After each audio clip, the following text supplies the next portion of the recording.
Fala, meu amigo eletricista, seja muito bem-vindo a mais um episódio da nossa minissérie sobre banco de capacitores. Isso mesmo. No episódio anterior nós vimos como dimensionar cada dispositivo para se montar um banco de capacitor.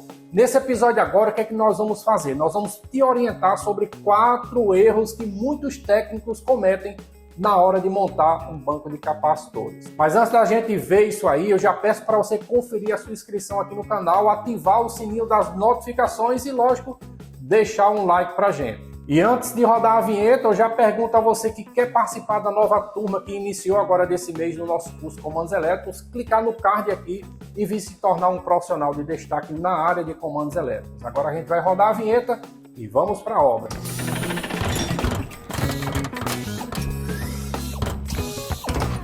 Bom, pessoal, para iniciar a nossa lista de erros aqui sobre montagem de banco de capacitor, uma das principais é a questão da seleção dos disjuntores. Vou estar mostrando para vocês agora aqui. Um dos erros, pessoal, é você dimensionar disjuntores do tipo DIN para esse tipo de aplicação, no caso, banco de capacitores. Por quê?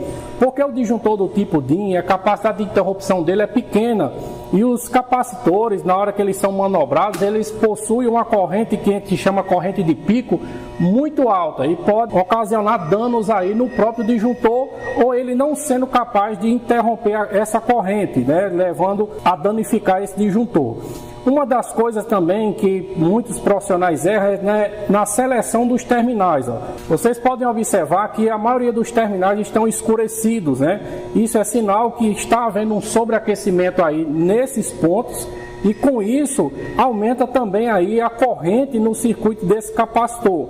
Então já temos duas falhas: a seleção do disjuntor do tipo DIN, que o ideal é o disjuntor caixa moldada, que nós vimos no vídeo passado, e agora a seleção aí do tipo de terminais, que o aconselhável aí para esse tipo de aplicação é você usar o terminal tubular, né? Tem uma melhor conexão, beleza? Uma das coisas também que a gente encontra aqui como falha da montagem também é a seleção dos contatores. Não é ideal que você utilize contatores comuns, e sim contatores que são apropriados para a manobra de capacitores.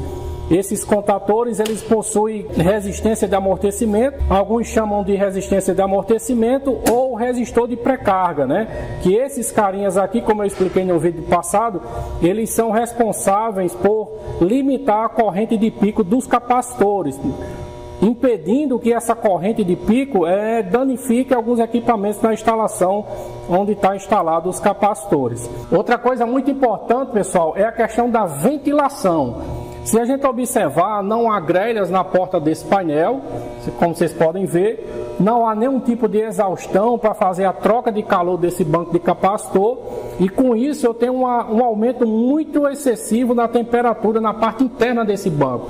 Então o ideal é você instalar várias grelhas e, de preferência na parte superior, colocar um exaustor para fazer essa sucção da temperatura interna desse banco de capacitores. A exemplo disso, você pode ver um sobreaquecimento aqui na parte traseira do controlador, ou por má conexão, ou a própria temperatura interna do banco capacitor está ocasionando aqui uma deformação na parte superior desse controlador. Ainda falando sobre terminais e a fiação adequada aí, que o ideal é que você use também uma fiação aí, no mínimo aí, com isolação para 1 kV, para fazer os circuitos aí dos bancos de capacitores, né? No caso, o circuito dos capacitores.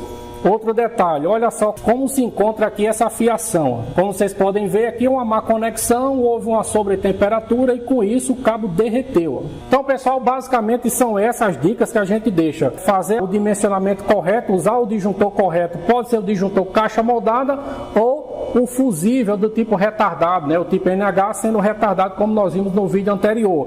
E os contatores possuírem resistência de amortecimento, como vimos também no vídeo anterior. E usar um terminal mais adequado, também a cabeação e essa parte de troca de calor, mesmo sabendo que os capacitores estão instalados fora do banco, né? Mas mesmo assim, a parte interna do banco de capacitor, ele emite muito calor, existe uma dissipação de calor muito grande, ele precisa ser tirado de dentro da parte interna do banco de capacitor. porque com o aumento excessivo da temperatura eu comprometo os componentes, como a gente viu a deformação no próprio controlador, já está se deformando, como também as más conexões, como a gente pode ver, tudo isso ocasionado por sobretemperatura na parte interna do quadro. Mesmo, como eu falei, mesmo sabendo que os capacitores estão instalados em uma prateleira aqui na parte externa do quadro. Então são essas algumas dicas. Se você tem mais alguma dica para como montar um banco de capacitor, ou tem alguma dúvida, deixa aqui nos comentários que a gente vai estar te respondendo. Bom, galera, é muito importante vocês estarem atentos a esses erros que são cometidos demais aí pela galera na hora de se montar um banco de capacitores. Compromete demais a vida útil de todos os dispositivos. Eu acredito que você conhece algum amigo que precisa conhecer desse assunto, aí você já compartilha com ele clicando nessa setinha aqui.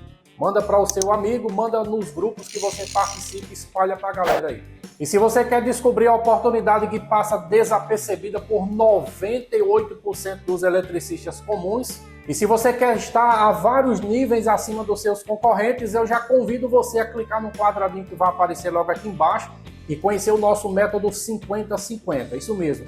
O método que tem aí ajudado a milhares de profissionais por esse Brasil afora. Na lateral eu vou deixar mais vídeos, inclusive a playlist completa da nossa minissérie sobre banco de capacitores. Grande abraço a todos, até o próximo vídeo. Valeu!